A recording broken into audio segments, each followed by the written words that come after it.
Conflict is also taking its toll on Ukrainians who live abroad. Expats in the German city of Munich are using an amateur football team to help cope with the destruction happening back home. Natalie Carney reports. A moment of silence for the victims of the conflict in Ukraine. A reflective time for not only FC Ukraina München, but also for FC Georgia München, another country familiar with Russian aggression. While many of the Ukrainian players have been in Munich for some years, they all have family and friends back home, including Vitaly, who has been managing the team for the last 8 years. My parents are currently in Ukraine, also my wife's parents. For sure, I do worry about them all. For my people, for my friends that stayed in Ukraine, for those who are fighting or trying to help. It's very painful and scary to think how our nation is being forced to survive in war. 3 team members have already traded in the football pitch for the front line in Ukraine, and others are helping from Munich.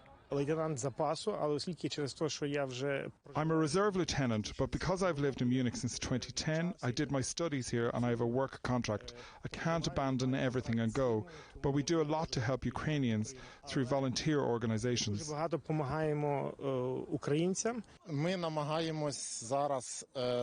are doing our best to help from abroad with volunteer activities, fundraising to purchase gear and medical supplies.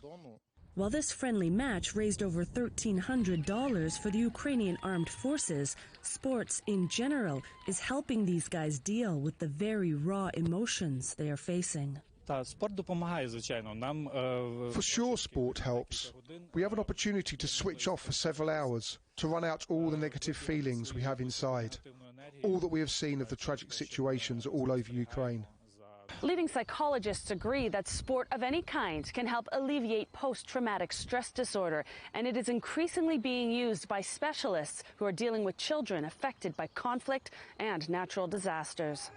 2 of the world's leading football associations, UEFA and FIFA, have suspended Russian football teams from competitions, while the International Olympic Committee has called on sports federations to exclude Russia and Belarus from events wherever possible. There are people who say that sport is beyond politics, but sport is the biggest political tool. The match ends with a victory for FC Ukraina München. Yet the real victory comes from the escape sports provides from the trauma of conflict and the solidarity it brings with those who understand their pain. Natalie Carney, CGTN, Munich, Germany. In the United States,